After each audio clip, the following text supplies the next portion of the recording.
আগে শেখ হাসিনা এইভাবে কথা বলতো। শেখ হাসিনা সবচেয়ে বড় এলিগেশন ছিল বিএনপি।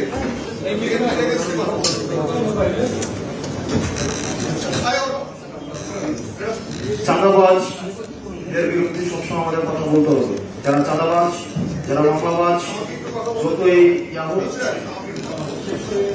এরকম শালীনতা হইল না। আমরা তো আপনাদের কাছ থেকে শালীনতা, ভদ্রতা, আমি তো শিষ্টাচার প্রত্যাশা করি। একজন কথা বলে আরেকজন, একজন কথা বলে আরেকজন কথা বলতে হয় না।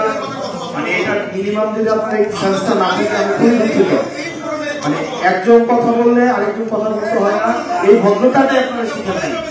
এই ভদ্রতাটাই আমি আপনাকে একটা কমন ম্যানার শিখাই আপনাকে। আমি একটা ম্যানার শিখাই আপনাকে। একজন কথা বলে আরেকজন কথা বলতে হয় না।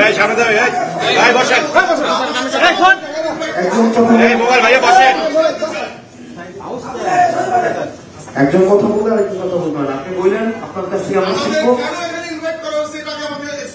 আপনার কাছ থেকে আমি শিখবো। কিন্তু আপনি যদি এইভাবে একটা প্রোগ্রামের একটা না আপনি এইভাবে কথা বলতে পারেন, আপনি এইভাবে কথা বলতে পারেন,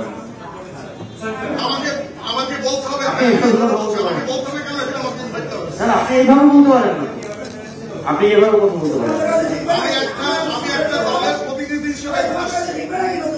তাহলে আপনি যখন না তাহলে আপনি ফোন নিয়ে কথা বলেন।